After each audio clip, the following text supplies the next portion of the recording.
Ladies and gentlemen, I am officially running for President of the United States, and we are going to make our country great again. All right, ladies and gentlemen, there you go. Donald Trump is running for president, and it's interesting. It was quite an event. I wasn't there, but witnessed it on television with most of you. And you know what? He spoke from the heart and from very few notes that he had scribbled down on some sheets of paper. There was no prompter, as I am told, and that's kind of unique in today's world. Joining us now is Daniel Henninger, Deputy Editorial Page Director of the Wall Street Journal, Pulitzer Prize-winning journalist, Fox News contributor. Hello, Daniel. Hi there, Steve. Good to talk to you. So what do you make of this? Well, you know, if one may use the word vanity in the same sentence with Donald Trump, I'm afraid that's kind of where I would come out on this. You have to search a little bit to try to come up with a justification or need for the Trump candidacy. He's running as a Republican. Whatever one thinks of the 14 or so Republicans already in the race, at least half of them are very serious people, accomplished, you know, public figures whose policies, I think, whether it's Ted Cruz or Marco Rubio, you know, Rand Paul, Jeb Bush, it's not as though someone like Donald Trump's ideas are not already being represented, and I would say well represented. So at this point, it just seems to me that a candidacy like his can only be disruptive of the Republican cause, which he seems to care so much about. So you'd say his candidacy is all about vanity? I think it's all, well, you know, there's Donald Trump himself would I think not disagree that a lot of it is about himself. But one of the more interesting things I think we can say about this, Steve, is that what Trump shows is the ability of people of his wealth to self-fund a candidacy. Right. I mean, there are other billionaires in the country who could certainly do the same thing. And in that sense, I think maybe Donald Trump is going to be something of a trailblazer. If he's willing and able to get in and make any headway at all, or at least get his voice out, I think it's probably going to tempt some of the other people out there who have equal amounts of money, saying, why, instead of just paying for these politicians to run, why don't I do it myself? All right. Well, let me hear let you hear a soundbite, and everybody see a soundbite that of something he said about Obamacare, which is something, I mean, not to pat myself on the back, that I've been screaming about forever, and I haven't heard any Republican elected official or presidential candidate utter these words. And this is what people, I think, hear and say, you know, really? Or, yeah, you're right, and we're in big trouble. Listen to this. Obamacare kicks in 2016. Really big league. It is going to be amazingly destructive.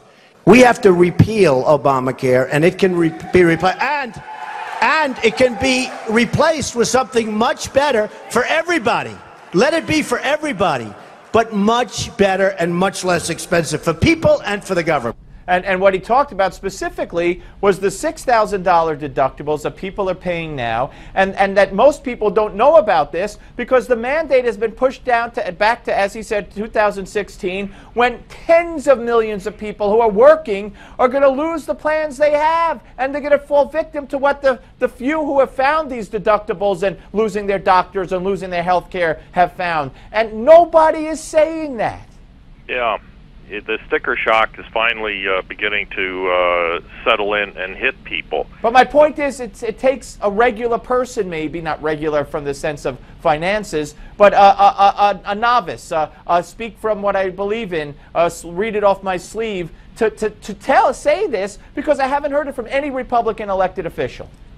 Yeah, I think most of them have been sitting back waiting for the Supreme Court decision to see which way that falls, because then if they decide that the state exchanges are unconstitutional, then the Republicans are going to have to come up with an instantaneous answer to the millions of people who did in fact sign up to Obamacare. Right. and repeal and replace. It's a fascinating political situation for them to get into. If you say repeal and replace, that's not going to happen within 2 or 3 weeks, and these people are going to be standing there in front of media microphones saying, who's going to help me with my Obamacare? It was just declared unconstitutional. So whether it's Donald Trump or Mitch McConnell or John Boehner, somebody better have an answer for those people the day of that decision. Right. All right, let's move on to a great piece that you wrote, Bye Bye American History. And this is really something. This is the AP curriculum and the college curriculum and what they're doing and what they're not doing, what they're not teaching our kids, what they're trying to make America into this social disaster at the expense of our history. Yeah.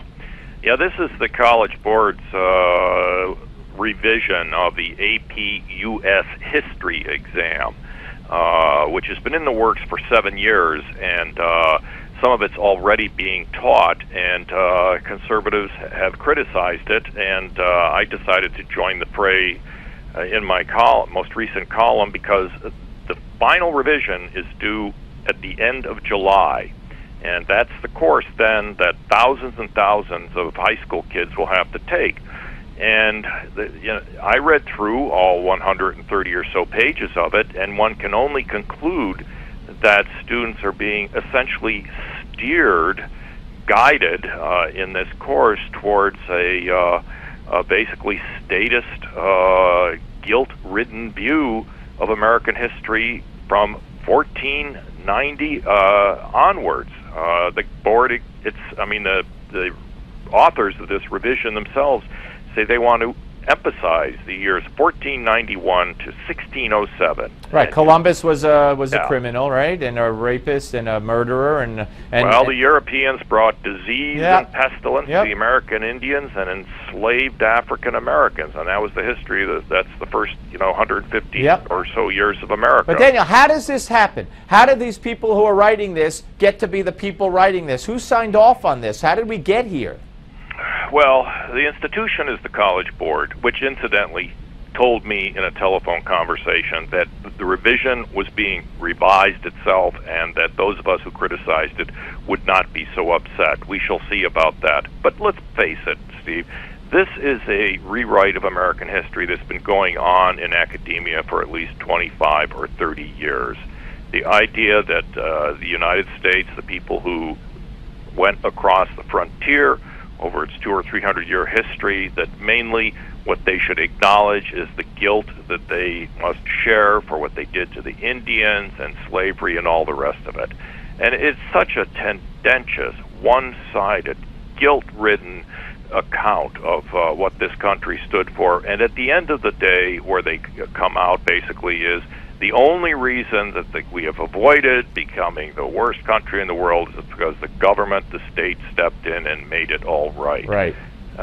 It's just such a one-sided view of American history. And then they wonder how kids in college today think the way they do. I mean, Jerry Seinfeld, remember last week, was saying, comedians don't appear on college campuses anymore because all the kids do is scream sexist, prejudice, racist, and they don't even know what they're talking about. Well, this is the reason they don't know what they're talking about. Well, absolutely. But I think Seinfeld's upset, and Chris Rock is the one who told him to stay away from college campuses. Yet, as one of our guests said yesterday, that these are the liberals who wrought this and brought this on, and now they're reaping what they have sowed, if you will. But the authors of this kind of curriculum, they want this perception of America. Yeah, they do, and it's only getting worse. Yep.